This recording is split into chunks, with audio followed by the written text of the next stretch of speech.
Dear students, currently we are in session 13. The topic for the session is Fisher equation and its critics, which is the concept which have to study in unit 2nd, value of money and its measurement of monetary economics.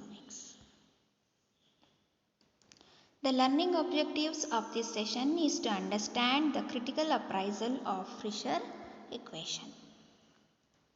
By the end of this session, the students will be able to critically evaluate the Fisher equation. Fisher equation is a definite improvement over the quantity theory of money in its original form. As we already studied, the quantity theory of money is a traditional version of value of money which explains the changes in the value of money, and it established the functional relationship between the quantity of money and the price level. Fisher equation is one of the versions of the traditional quantity of money which is popular in United States of America, which insisted on the exchange function of money. Therefore, Fisher equation can be considered as an improvement over the traditional quantity theory of money. It has both theoretical and practical importance.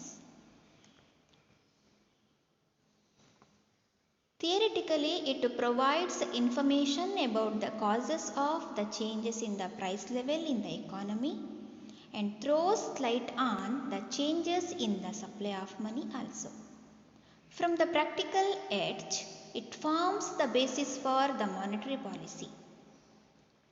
However, the theory is subject to severe criticisms.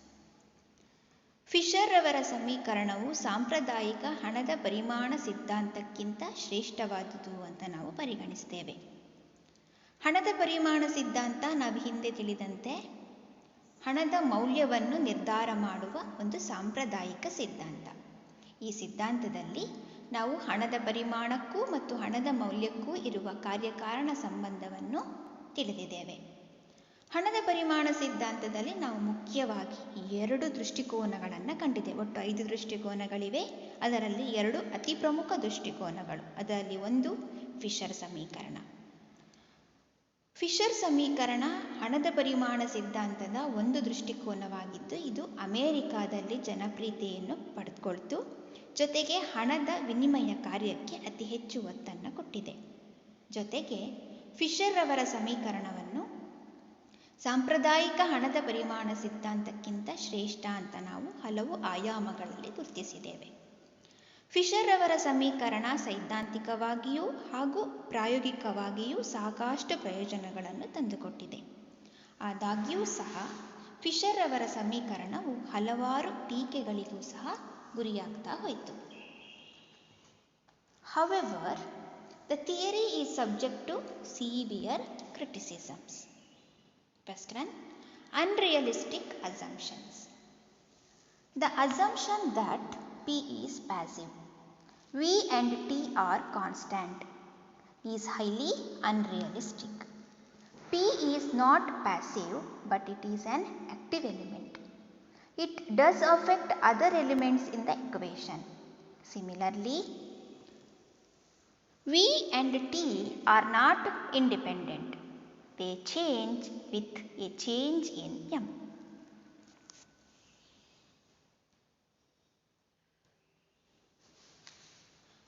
ಮೊದಲನೇದಾಗಿ ಅವಾಸ್ತವಿಕ ಕಲ್ಪನೆಗಳು. Fisher ಅವರ ಸಮೀಕರಣ ಮಾಡಿಕೊಳ್ಳುವಂತಹ ಕಲ್ಪನೆಗಳು ಯಾವುದು ಅಂದರೆ, ಇತರೆ ಸ್ಥಿತಿಗತಿಗಳು ಸ್ಥಿರವಾಗಿರ್ತವೆ. ಅಂದರೆ ಇದರಲ್ಲಿ v, v dash, m dash, t ಇವುಗಳು ಸ್ಥಿರವಾಗಿದೆ ಅಂತ ಕಲ್ಪನೆ ಮಾಡಿದ್ದೇವೆ. ಇದು ನಿಜ ಅಲ್ಲ. ಹಣದ ಚಲಾವಣೆ, ಗಾತ್ರ ಮತ್ತು ಬೆಲೆಗಳು ಸ್ವತಂತ್ರವಾಗಿ ಕಾರ್ಯನಿರ್ವಹಿಸ್ತವೆ ಎಂದು ಕೂಡ ಭಾವಿಸಲಾಗಿದೆ. ಇದು ಕೂಡ ಸಾಧ್ಯವಿಲ್ಲದ ಮಾತು. ಅವು ಪರಸ್ಪರ ಅವಲಂಬನೆಯಿಂದ ಕಾರ್ಯವನ್ನು ನಿರ್ವಹಿಸ್ತವೆ. ಅಲ್ಲದೆ ಎಂ ಮತ್ತು ಎಂ1 ನಡುವಣ ಅನುಪಾತ ಕೂಡ ಸ್ಥಿರವಾಗಿದೆ ಅಂತ ಕಲ್ಪನೆ ಮಾಡಿಕೊಂಡಿದೆ. ಇದು ಕೂಡ ಸತ್ಯವಾದುದಲ್ಲ. ಪಿಯು ಉಳಿದೆಲ್ಲ ಚಲಪರಿಮಾಣಗಳಿಂದ ಬದಲಾಗುತ್ತೆ ಮಾತ್ರ ಅಲ್ಲದೆ ಉಳಿದ ಚಲಪರಿಮಾಣಗಳ ಮೇಲೂ ಕೂಡ ಗಾಢ ಪ್ರಭಾವವನ್ನು ಬೀರಬಲ್ಲದು. ಆದರೆ ಫಿಶರ್ ಅವರ ಸಮೀಕರಣದಲ್ಲಿ ಪಿಯು ಒಂದು ನಿಷ್ಕ್ರಿಯಾಂಶ ಅಂತ ಭಾವಿಸಲಾಗಿದೆ. ಈ ಎಲ್ಲ ಹಿನ್ನೆಲೆಯಲ್ಲಿ ಫಿಶರ್ ಅವರ ಸಮೀಕರಣವನ್ನು ಒಂದು ಅವಾಸ್ತವಿಕ ಸಮೀಕರಣ ಅಂತ ಹೇಳಿ ಟೀಕೆಯನ್ನು ಮಾಡ್ತಾರೆ. Second one, truism. Fisherian equation is just a mathematical truism. The equation of exchange mv is equal to pt is a mere truism. It provides nothing new.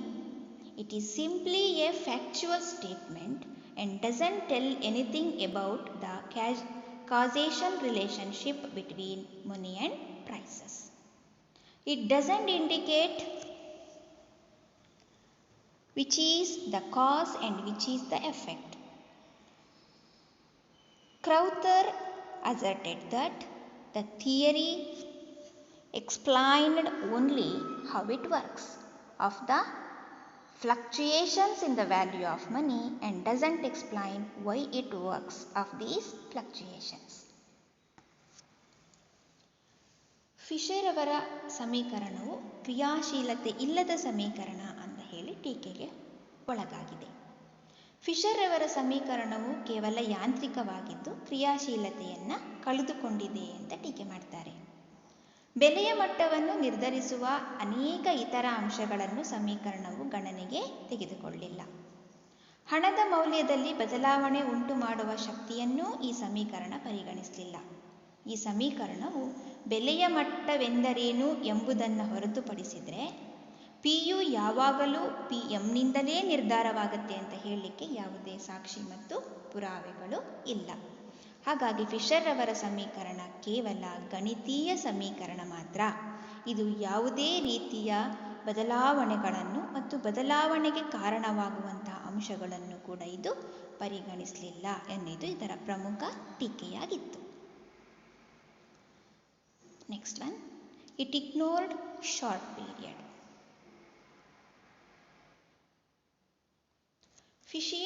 Fisherian equation is applied to the long period. It doesn't take into account the short period. But according to Keynes, in the long run, we are all dead. But Fisherian equation is applied and also it can be proved in the long run itself. But in the short run, we cannot make statement that the Fisherian equation proves. Therefore, it is criticized that it ignored short period.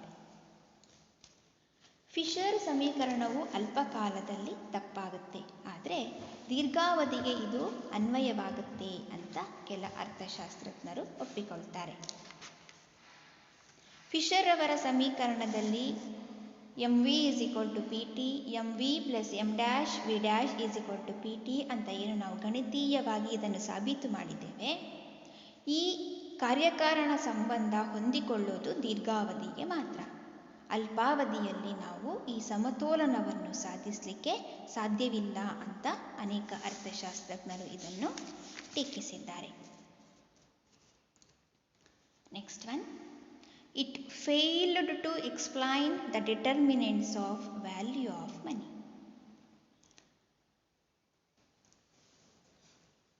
The Fisher equation failed to explain the determinants of value of money. It just established the cause and effect relationship between the quantity of money and value of money. Moreover, it even doesn't indicate which is the cause and which is the effect. And also, the theory explained only how it works, and it does not explain why it works. Therefore, the fluctuations in the value of money caused by various factors. But Fisher failed to take into consideration all those determinants which caused fluctuations in the value of money.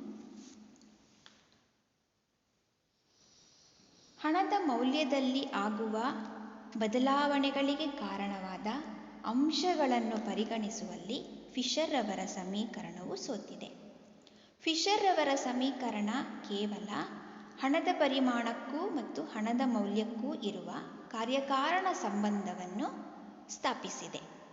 ಆದರೆ ಹಣದ ಮೌಲ್ಯದಲ್ಲಿ ಆಗುವಂತಹ ಬದಲಾವಣೆಗೆ ಕಾರಣ ಆದ ಅಂಶಗಳನ್ನು ಇದು ಪರಿಗಣಿಸಲಿಲ್ಲ. ಮತ್ತೊಂದು ಕಡೆ ಹಣದ ಪರಿಮಾಣ ಹಾಗೂ ಹಣದ ಮೌಲ್ಯದ ನಡುವಿನ ಕಾರ್ಯಕಾರಣ ಸಂಬಂಧದಲ್ಲಿ ಯಾವುದು ಕಾರ್ಯ ಮತ್ತು ಯಾವುದು ಪರಿಣಾಮ, ಯಾವುದು ಕಾರಣ ಯಾವುದು ಪರಿಣಾಮ ಅನ್ನುವುದನ್ನೂ ಕೂಡ ಸಾಬೀತುಪಡಿಸುವಲ್ಲಿ ಫಿಶರ್ ಅವರ ಸಮೀಕರಣವು ಸೋತಿದೆ. ಅಷ್ಟೇ ಅಲ್ಲದೆ ಹಣದ ಮೌಲ್ಯದಲ್ಲಿ ಆಗುವಂತಹ ಬದಲಾವಣೆಗಳು ಹೇಗೆ ಸಂಭವಿಸುತ್ತದೆ ಅನ್ನೋದನ್ನು ಸಿದ್ಧಾಂತವು ವಿವರಿಸಿದೆಯೇ ಹೊರತು ಯಾಕೆ ಉದ್ಭವಿಸಿದೆ ಅನ್ನೋದನ್ನು ವಿವರಿಸಲಿಕ್ಕೆ ಈ ಸಿದ್ಧಾಂತವು ಅಸಾಧ್ಯವಾಯಿತು. ಹಾಗಾಗಿ ಫಿಶರ್ ಅವರ ಸಮೀಕರಣ ಹಣದ ಮೌಲ್ಯದ ನಿರ್ಧಾರಕಗಳನ್ನು ವಿವರಿಸುವಲ್ಲಿ ಉಪಕಾರಿಯಾಗಲಿಲ್ಲ ಅಂತ ಹೇಳಿ ಟೀಕೆಗೆ ಒಳಗಾಯಿತು. Next one, absence of proportionate relation.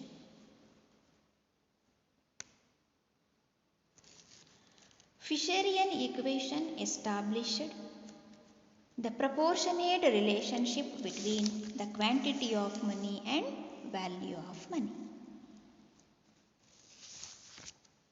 According to Fisher, there is a direct and proportional relationship between the quantity of money and the price level. It is asserted that if the quantity of money increases, the price level also increases. And if the quantity of money decreases, the price level also decreases. The price level behaves as the quantity of money changes. On the other hand, the Fisherian equation established an indirect and proportional relationship between the quantity of money and the value of money. If the quantity of money increases, the value of money decreases. And if the quantity of money decreases, the value of money increases. The value of money behaves in opposite direction as the quantity of money. But in reality, we can have the cause and effect relationship between the quantity of money and the price level or the value of money, and we have no proofs for the proportionate relationship among three variables. Therefore, it is criticized that there is no proofs are available for the proportionate relationship among these three variables. ಹಣದ ಪರಿಮಾಣದಲ್ಲಿನ ಬದಲಾವಣೆಗಳು ಬೆಲೆಯ ಮಟ್ಟವನ್ನು ಬದಲಾಯಿಸುತ್ತೆ. ಸಮೀಕರಣದಲ್ಲಿ ಇರುವಂತಹ ಇತರೆ ಚಲಪರಿಮಾಣಗಳು ಬದಲಾಗುವುದಿಲ್ಲ ಅಂತ ಊಹಿಸಿಕೊಂಡಾಗ ಪಿನಲ್ಲಿ ಯಾವುದೇ ರೀತಿ ಬದಲಾವಣೆಯಾದರೂ ಅದು ಎಂನಿಂದ ಸಾಧ್ಯವಾಗಿತ್ತು ಎಂದು ಈ ಸಿದ್ಧಾಂತ ವಿವರಿಸುತ್ತೆ. ಆದರೆ ಎಲ್ಲ ಸಂದರ್ಭದಲ್ಲಿ ಹಣದ ಪರಿಮಾಣ ಹಾಗೂ ಬೆಲೆಯ ಮಟ್ಟದ ನಡುವೆ ನೇರ ಮತ್ತು ಪ್ರಮಾಣಾನುಗುಣ ಸಂಬಂಧವನ್ನು ಹಾಗೂ ಹಣದ ಪರಿಮಾಣ ಮತ್ತು ಹಣದ ಮೌಲ್ಯದ ನಡುವೆ ವಿರುದ್ಧ ಹಾಗೂ ಪ್ರಮಾಣಾನುಗುಣ ಸಂಬಂಧವನ್ನು ನಾವು ಗುರುತಿಸಲಿಕ್ಕೆ ಸಾಧ್ಯ ಇಲ್ಲ. ಕೆಲವು ಸಂದರ್ಭಗಳಲ್ಲಿ ಪ್ರಮಾಣಾನುಗುಣ ಸಂಬಂಧಕ್ಕೆ ಯಾವುದೇ ಸಾಕ್ಷ್ಯಾಧಾರಗಳು ಲಭ್ಯವಿರುವುದಿಲ್ಲ. ಹಾಗಾಗಿ ಫಿಶರ್ ಅವರ ಸಮೀಕರಣದಲ್ಲಿ ಹೇಳಿದ ಹಾಗೆ ಪ್ರಮಾಣಾನುಗುಣ ಸಂಬಂಧವನ್ನು ನಾವು ಗುರುತಿಸಲಿಕ್ಕೆ ಸಾಧ್ಯವಾಗುವುದಿಲ್ಲ. Next one, unrealistic assumption of full employment. Fisher assumed that there is full employment in the economy. All the factors of production like land, labor, organization and capital are fully employed. Every factor of production can get job or can get employed in any industry or any sector of an economy. But in reality, we can face the real problem of unemployment, underemployment and disguised unemployment. But Fisher equation never uttered a word about the problem of unemployment. Fisher ಅವರ ಸಮೀಕರಣವು ಆರ್ಥಿಕತೆಯಲ್ಲಿ ಸದಾಕಾಲ ಪೂರ್ಣೋದ್ಯೋಗವಿರುತ್ತದೆ ಅಂತ ಕಲ್ಪನೆಯನ್ನು ಮಾಡಿಕೊಂಡಿದೆ. ಆದರೆ ನಿಜ ಜೀವನದಲ್ಲಿ ನಾವು ಆರ್ಥಿಕತೆಯಲ್ಲಿ ಭೂಮಿ, ಶ್ರಮ, ಬಂಡವಾಳ ಮತ್ತು ಸಂಘಟನೆ ಈ 4 ಉತ್ಪಾದನಾಂಗಗಳು ಸಂಪೂರ್ಣವಾಗಿ ತೊಡಗಿಕೊಂಡ ಸ್ಥಿತಿ ಪೂರ್ಣೋದ್ಯೋಗ ಆಗ್ತದೆ. ಅದನ್ನು ನಾವು ಕಾಣಲಿಕ್ಕೆ ಸಾಧ್ಯ ಇಲ್ಲ.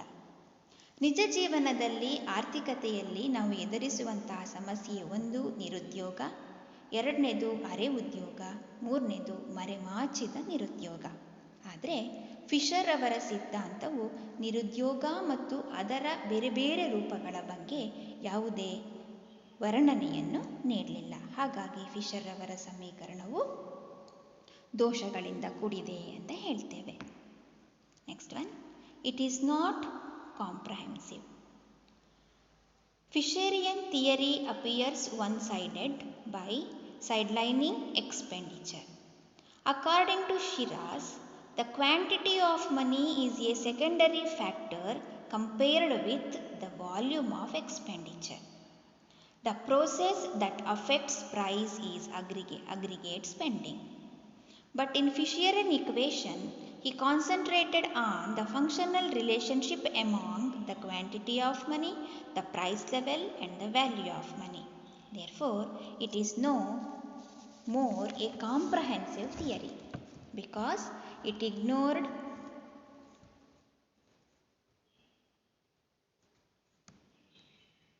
the demand for money and only emphasized the supply of money. Fisher ಅವರ ಸಮೀಕರಣವು ವಿಶಾಲವಾದುದಲ್ಲ ಅಂತ ಹೇಳಿ ಟೀಕೆಗೆ ಒಳಗಾಗಿದೆ. ಕಾರಣ ಏನು ಅಂದರೆ, ಈ ಸಿದ್ಧಾಂತ ಕೇವಲ ಬೇಡಿಕೆ ಭಾಗವನ್ನು ಕಡೆಗಣಿಸಿ ಪೂರೈಕೆ ಭಾಗವನ್ನು ಮಾತ್ರ ಪರಿಗಣಿಸಿದೆ. ಮತ್ತೊಂದು ಕಡೆ ಹಣದ ಪರಿಮಾಣವನ್ನು ಮಾತ್ರ ಪರಿಗಣಿಸಿ ವೆಚ್ಚದ ಭಾಗವನ್ನು ಕಡೆಗಣಿಸಿದೆ.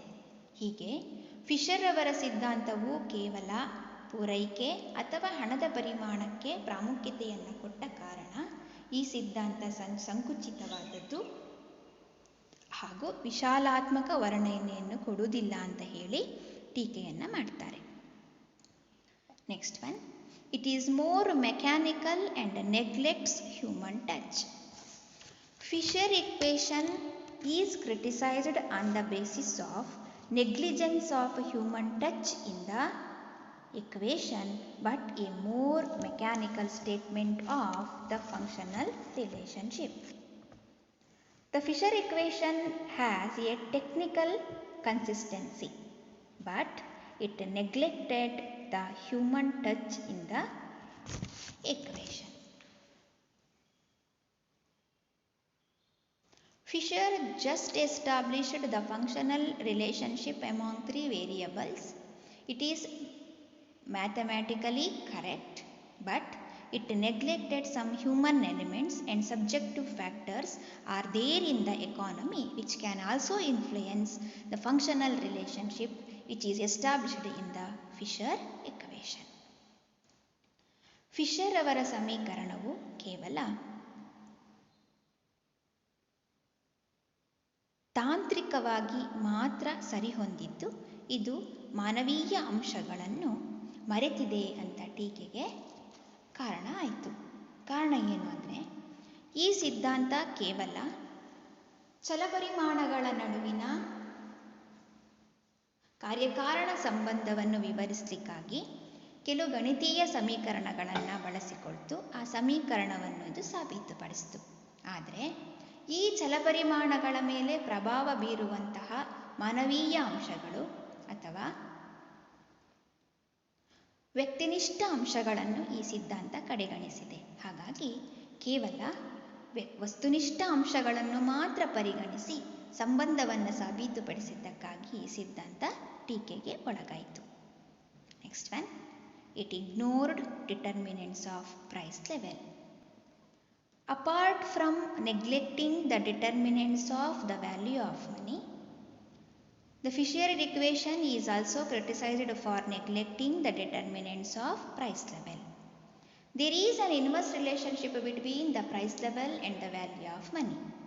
If Fisher equation neglected the determinants of value of money, which means that it also neglected the determinants of price levels too. Fisher ಅವರ ಸಿದ್ಧಾಂತವು ಬೆಲೆಯ ಮಟ್ಟದ ನಿರ್ಧಾರಕಗಳನ್ನು ಕಡೆಗಣಿಸಿದೆ ಅಂತ ಟೀಕೆಗೆ ಒಳಗಾಯಿತು. ಫಿಶರ್ ಅವರ ಸಿದ್ಧಾಂತ ಕೇವಲ ಹಣದ ಪರಿಮಾಣ, ಬೆಲೆಯ ಮಟ್ಟ ಮತ್ತು ಹಣದ ಮೌಲ್ಯದ ನಡುವಿನ ಕಾರ್ಯಕಾರಣ ಸಂಬಂಧವನ್ನು ಸ್ಥಾಪಿಸಿದೆ. ಆದರೆ ಹಣದ ಮೌಲ್ಯ ಮತ್ತು ಬೆಲೆಯ ಮಟ್ಟದ ಬದಲಾವಣೆಗೆ ಕಾರಣ ಆಗುವಂತಹ ಅಂಶಗಳನ್ನು ಈ ಸಿದ್ಧಾಂತ ಕಡೆಗಣಿಸಿತು. ಫಿಶರ್ ಸಿದ್ಧಾಂತವು ಹಣದ ಮೌಲ್ಯದಲ್ಲಿ ಆಗುವ ಬದಲಾವಣೆಗಳನ್ನು ನಿರ್ಧರಿಸುವ ಅಂಶಗಳನ್ನು ಕಡೆಗಣಿಸಿದೆ ಅಂದರೆ ಅರ್ಥ ಬೆಲೆಯ ಮಟ್ಟದಲ್ಲಿನ ಬದಲಾವಣೆಗೆ ಕಾರಣ ಆದಂತಹ ಅಂಶಗಳನ್ನು ಕೂಡ ಕಡೆಗಣಿಸಿದೆ ಅಂತ ಅರ್ಥ. ಕಾರಣ ಏನು ಅಂದರೆ ಹಣದ ಮೌಲ್ಯ ಮತ್ತು ಬೆಲೆಯ ಮಟ್ಟದ ನಡುವೆ ವಿರುದ್ಧ ಸಂಬಂಧ ಇದೆ. Next one, it is incomplete. Fisherian equation is criticized on the basis of it is not a complete theory because it ignored the demand side of the quantity theory but insisted on the supply side of the quantity theory. On the other hand, it also insisted on the quantity of money and neglected the expenditure part. Therefore, it is regarded as incomplete. ಅಪೂರ್ಣವಾದ ಸಿದ್ಧಾಂತ ಅಂತ ಟೀಕೆಗೆ ಒಳಗಾಯಿತು. ಕಾರಣ ಏನು ಅಂದರೆ ಒಂದು ಕಡೆ ಕೇವಲ ಹಣದ ಪೂರೈಕೆಯನ್ನು ಮಾತ್ರ ಪರಿಗಣಿಸಿ ಹಣದ ಬೇಡಿಕೆಯನ್ನು ನಿರ್ಲಕ್ಷಿಸಿತು. ಮತ್ತೊಂದು ಕಡೆ ಕೇವಲ ಹಣದ ಪರಿಮಾಣವನ್ನು ಮಾತ್ರ ಪರಿಗಣಿಸಿ ವೆಚ್ಚದ ಭಾಗವನ್ನು ಕಡೆಗಣಿಸಿತು. ಹಾಗಾಗಿ ಈ ಸಿದ್ಧಾಂತ ಪರಿಪೂರ್ಣ ಸಿದ್ಧಾಂತ ಅಲ್ಲ ಅನ್ನುವಂತಹ ಟೀಕೆಗಳಿಗೆ ಒಳಗಾಗಿದೆ. Next one, it ignored the rate of interest. Fisher altogether ignored the influence of rate of interest on the functional relationship. The most important factor which determine the quantity theory or the quantity of money is the rate of interest fixed by the bank. We always make business on the basis of the loanable funds available in the banks. If we take loans and makes investment, we have to pay interest to the bank. Therefore, rate of interest affects in a large extent the quantity of money or the demand for money. Fisher ಅವರ ಸಮೀಕರಣವು ಬಡ್ಡಿ ದರವನ್ನು ಕಡೆಗಣಿಸಿದೆ ಅನ್ನೋದರ ಮೇಲೆ ಟೀಕೆಗೆ ಒಳಗಾಗಿದೆ. ಬದಲಾಗಿ ಹಣದ ವ್ಯಾವಹಾರಿಕ ಉದ್ದೇಶವನ್ನು ಮಾತ್ರ ಪರಿಗಣಿಸಿದೆ, ಮುನ್ನೆಚ್ಚರಿಕೆ ಮತ್ತು ಸಟ್ಟಾ ವ್ಯಾಪಾರದ ಉದ್ದೇಶವನ್ನು ಪರಿಗಣಿಸಲಿಲ್ಲ ಅನ್ನೋ ಕಾರಣಕ್ಕೂ ಕೂಡ ಈ ಸಿದ್ಧಾಂತ ಟೀಕೆಗೆ ಒಳಗಾಗಿದೆ. Next one, not discussed the velocity of circulation of money. The velocity of circulation of money will not be constant, but it is affected by the changes in the supply of money. Fisher equation assumed that the velocity of circulation of money will be constant. Velocity of circulation of money refers to the number of times a unit of money changes from one hand to another.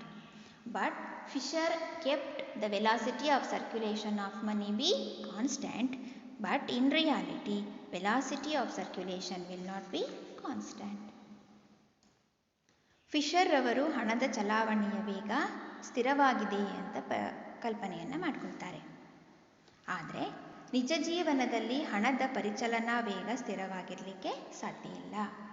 ಹಣದ ಪರಿಚಲನಾ ವೇಗ ಅಂದರೆ ಒಂದು ಘಟಕ ಹಣ ಒಬ್ಬರ ಕೈಯಿಂದ ಮತ್ತೊಬ್ಬರ ಕೈಗೆ ಚಲಾವಣೆಯಾಗುವ ಸಂಖ್ಯೆ. ಇದು ಸ್ಥಿರವಾಗಿರಲಿಕ್ಕೆ ಸಾಧ್ಯ ಇಲ್ಲ. ಒಂದು ವೇಳೆ ಹಣದ ಪರಿಚಲನಾ ವೇಗ ಸ್ಥಿರವಾಗಿದೆ ಅಂದರೆ ಅರ್ಥ ಆರ್ಥಿಕ ವ್ಯವಸ್ಥೆ ಸ್ಥಗಿತಗೊಂಡಿದೆ ಅಂತ ಅರ್ಥ. ಹಾಗಾಗಿ ಹಣದ ಪರಿಚಲನಾ ವೇಗವನ್ನು ಕಡೆಗಣಿಸಿರುವುದು ಫಿಶರ್ ಅವರ ಸಿದ್ಧಾಂತ ಮತ್ತೊಂದು ದೋಷ. Next one, neglected the velocity of circulation of goods. Fisher also neglected the velocity of circulation of goods too. Apart from velocity of circulation of money, Fisher has altogether ignored the role of the velocity of circulation of goods too. Therefore, Fisher has altogether neglected the transaction part of goods and services in the economy. Fisher ಅವರು ತಮ್ಮ ಸಿದ್ಧಾಂತದಲ್ಲಿ ಕೇವಲ ಹಣದ ಪರಿಚಲನಾ ವೇಗವನ್ನು ಮಾತ್ರವಲ್ಲದೆ ಸರಕು ಮತ್ತು ಸೇವೆಗಳ ಪರಿಚಲನಾ ವೇಗವನ್ನು ಕೂಡ ಕಡೆಗಣಿಸಿದ್ದಾರೆ. ಹಣಕ್ಕೆ ಪರಿಚಲನಾ ವೇಗ ಇರುವಂತೆ ಸರಕು ಮತ್ತು ಸೇವೆಗಳಿಗೂ ಕೂಡ ಪರಿಚಲನಾ ವೇಗ ಇದೆ. ಈ ಪರಿಚಲನಾ ವೇಗವನ್ನು ಕಡೆಗಣಿಸಿರುವುದು ಅಂದರೆ ಅರ್ಥ ಆರ್ಥಿಕತೆಯಲ್ಲಿರುವ ಸರಕು ಮತ್ತು ಸೇವೆಗಳ ವ್ಯವಹಾರದ ಗಾತ್ರ ಸ್ಥಿರವಾಗಿದೆ ಅಂತ ಕಲ್ಪನೆಯನ್ನು ಮಾಡಿಕೊಂಡಾಗೆ ಆಗ್ತದೆ. ಆದರೆ ಸರಕು ಮತ್ತು ಸೇವೆಗಳ ವ್ಯವಹಾರದ ಪ್ರಮಾಣ ಒಂದು ರಾಷ್ಟ್ರದಲ್ಲಿ ಸ್ಥಿರವಾಗಿರಲಿಕ್ಕೆ ಸಾಧ್ಯ ಇಲ್ಲ. Next one, not explained business cycles. Fisher has not explained any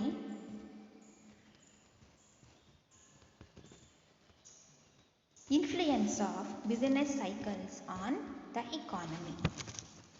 He altogether neglected the effect of business cycles on the functioning of the economy. ಹಣದ ಪರಿಮಾಣ ಸಿದ್ಧಾಂತ ಆರ್ಥಿಕ ಆವರ್ತಗಳನ್ನು ಪರಿಗಣಿಸೋದಿಲ್ಲ ಮತ್ತು ಆರ್ಥಿಕ ಆವರ್ತಗಳಿಗೆ ಯಾವುದೇ ಪರಿಹಾರವನ್ನು ಸೂಚಿಸೋದಿಲ್ಲ. ಹಾಗಾಗಿ ಫಿಶರ್ ಅವರ ಸಮೀಕರಣವು ಸಂಕ್ಷಿಪ್ತ ಸಮೀಕರಣ ಅಂತ ಹೇಳಿ ಟೀಕೆಗೆ ಒಳಗಾಗಿದೆ. It is redundant. Fisher's theory divorces the theory of value of money from the general theory of value, resulting in the classical dichotomy between the real monetary sectors of the economy. Fisher ಅವರ ಸಮೀಕರಣವು ಹಣವನ್ನು ಕೇವಲ ವಿನಿಮಯ ಮಾಧ್ಯಮವಾಗಿ ಮಾತ್ರ ಪರಿಗಣಿಸಲಾಗುತ್ತೆ. ಜನರ ದ್ರವ್ಯದೊಲವಿನ ಭಾಗವನ್ನು ಇದು ಕಡೆಗಣಿಸುತ್ತೆ. ಉಳಿತಾಯ ಮತ್ತು ಹೂಡಿಕೆಗೆ ಸಂಬಂಧಪಟ್ಟ ತೀರ್ಮಾನಗಳನ್ನು ಈ ಸಿದ್ಧಾಂತವು ಅನುಭೋಗಿ ಮತ್ತು ಉತ್ಪಾದಕರ ದೃಷ್ಟಿಕೋನದ ಮುಖಾಂತರ ಸಹ ವಿವರಿಸಲಿಲ್ಲ. ಅಷ್ಟೇ ಅಲ್ಲದೆ ಸಾಂಪ್ರದಾಯಿಕ ಹಣದ ಪರಿಮಾಣ ಸಿದ್ಧಾಂತ ನೀಡಿದಂತಹ ಹಣದ ಮೌಲ್ಯದ ವಿವರಣೆಯನ್ನು ಕೂಡ ಈ ಸಿದ್ಧಾಂತವು ಸಾಕಷ್ಟು ವಿಷಯಗಳಿಗೆ ಸಂಬಂಧಪಟ್ಟ ಹಾಗೆ ತಿರಸ್ಕರಿಸ್ತಾ ಬಂತು. ಹಾಗಾಗಿ ಫಿಶರ್ ಅವರ ಸಮೀಕರಣವು ಹಲವಾರು ಟೀಕೆಗೆ ಗುರಿಯಾಯಿತು. To conclude, the equation of exchange helps to develop a theory of the functional importance of money in the economy. ಈ ಮಿತಿಗಳು ಫಿಶರ್ ಸಮೀಕರಣವನ್ನು ಅರ್ಥಶೂನ್ಯವಾಗಿಸೋದಿಲ್ಲ. ಅದು ಒಂದು ಪ್ರಮುಖ ಪ್ರವೃತ್ತಿಯನ್ನು ಹೇಳುತ್ತೆ. ವಿತ್ತೀಯ ಅಧಿಕಾರಿಗಳು ಈ ಸಿದ್ಧಾಂತವನ್ನು ಬೆಲೆಯನ್ನು ಏರಿಸಲು ಅಥವಾ ಇಳಿಸಲು ಬಳಸ್ತಾರೆ. ಹಣದ ಪರಿಮಾಣವನ್ನು ಹೆಚ್ಚಿಸಿದರೆ ಬೆಲೆಗಳು ಏರ್ತವೆ, ಹಣದ ಪರಿಮಾಣವನ್ನು ಇಳಿಸಿದರೆ ಬೆಲೆಗಳು ಕಡಿಮೆಯಾಗುತ್ತೆ. ಹೀಗೆ ಬೆಲೆಗಳ ಪ್ರವೃತ್ತಿಗೆ ಅನುಗುಣವಾಗಿ ಹಣದ ಮೌಲ್ಯವೂ ಕೂಡ ಬದಲಾಗ್ತಾ ಹೋಗುತ್ತೆ. ಹಣದುಬ್ಬರ ಮತ್ತು ಹಣದ ಇಳಿತದ ಹತೋಟಿಗೆ ಈ ಸಮೀಕರಣ ಬಹಳ ಸಹಕಾರಿಯಾಗಿದೆ ಅಂತ ಹೇಳಿ ನಾವು ಕರೀತೇವೆ.